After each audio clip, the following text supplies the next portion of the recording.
The human mind, although a remarkable product of evolution, is also capable of producing terrible thoughts.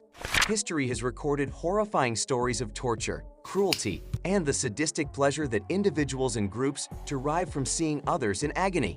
For those brave enough to learn, there were 10 brutal methods of execution used in the ancient world.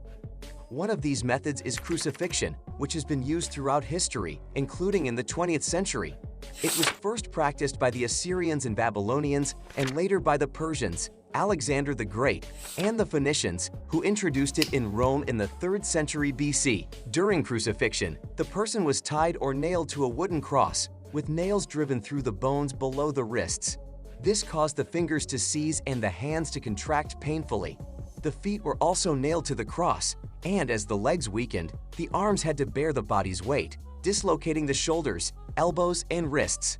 Eventually, the person's chest had to bear the weight of their body, leading to respiratory issues and suffocation. Next up in the list is rat torture. Rat torture was one of the most popular forms of torture in the history of the world, in which a cage was placed on top of the criminal's belly and was filled with rats. The rats were stuck in the cage, and in an attempt to escape, they used to bite the criminal's belly out of frustration. Sometimes a glass cage was used, and then the temperature inside the cage was raised by placing a burner over the cage.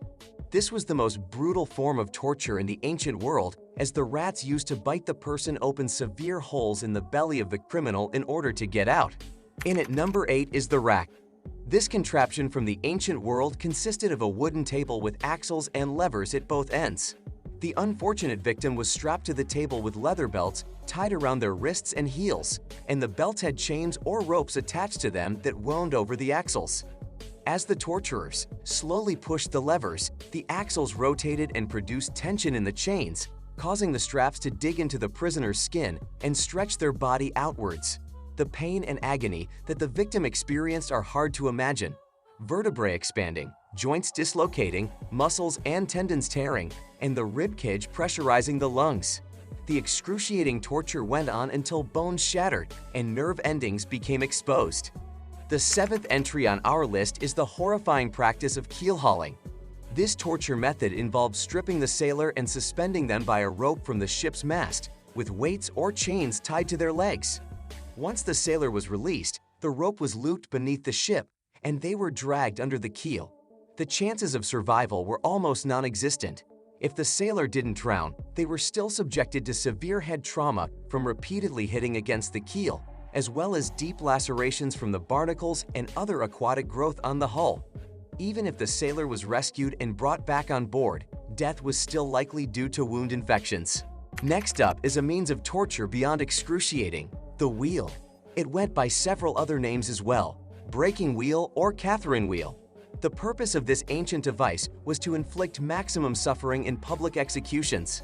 The process involved tying the prisoner to a large wooden wheel, then systematically breaking their bones with an iron bar from the legs upwards, causing immense agony.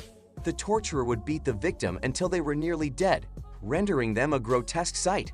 After this, the mangled prisoner would be repositioned on the wheel with their heels touching the back of their neck and left to die a slow, agonizing death from blood loss. At number 5, impalement was a form of torture that was commonly practiced in various civilizations and cultures in the ancient world.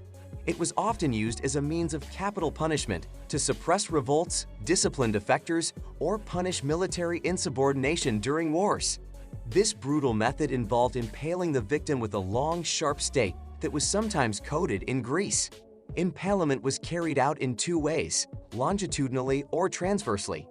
In the longitudinal method, the victim was placed above the spike and it was inserted partway up their rear private area. As the force of gravity took hold, the spike would run through the victim's body, avoiding vital organs and exiting through the skin on their shoulder or neck. This method could prolong the victim's suffering for several days. Number 4 on the list is called the blood eagle, which involves giving the victim wings. The blood eagle ritual was first mentioned in late skaldic poetry and involved keeping the victim alive while their back was sliced open, their ribs detached from their spine, and their lungs pulled through the opening to create a pair of bloody wings. It is difficult to imagine anyone surviving long enough to endure this level of agony. Yet according to Viking sagas, this technique was a genuinely horrifying and painful way to die, earning its position on the list of the most savage methods of execution. At number 3 on the list is an almost unbelievable method of execution called molten gold, which involves being scorched from the inside. Although it may have been practiced more often than documented, especially by the Romans and Spanish Inquisition on both sides of the Atlantic Ocean, the technique is simple to understand. The victim is restrained, and their mouth is forced open as heated gold is poured down their throat. This results in severe damage to distal organs and the blistering of the lungs, ultimately leading to immediate death. At number 2 is a sadistic form of torture known as flaying or skinning alive. This method was perhaps the most painful of all ancient world execution methods due to its slow process. The victim was first stripped and bound by their hands and feet to prevent movement. The executioner then began peeling away the individual's skin with a sharp blade, often starting with the head, as this area would inflict the most suffering due to the victim still being conscious. In some cases, parts of the person's body were boiled to make the skin softer and easier to remove.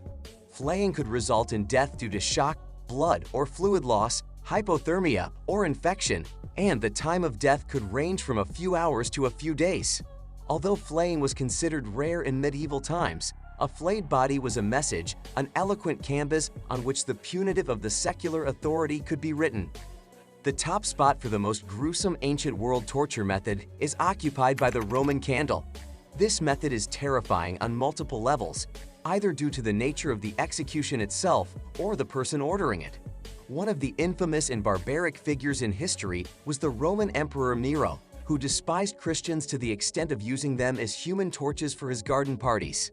The victims were first tied and nailed to tall stakes, and flammable liquid was poured over them before setting them ablaze, starting from their feet to prolong their agony. Even if the Christians did not rebel against the state, this torture method was an atrocious way to end one's life. Thanks for sticking through the video. Like and share the video, and don't forget to subscribe to the channel to not miss the future updates. See you all in the next video.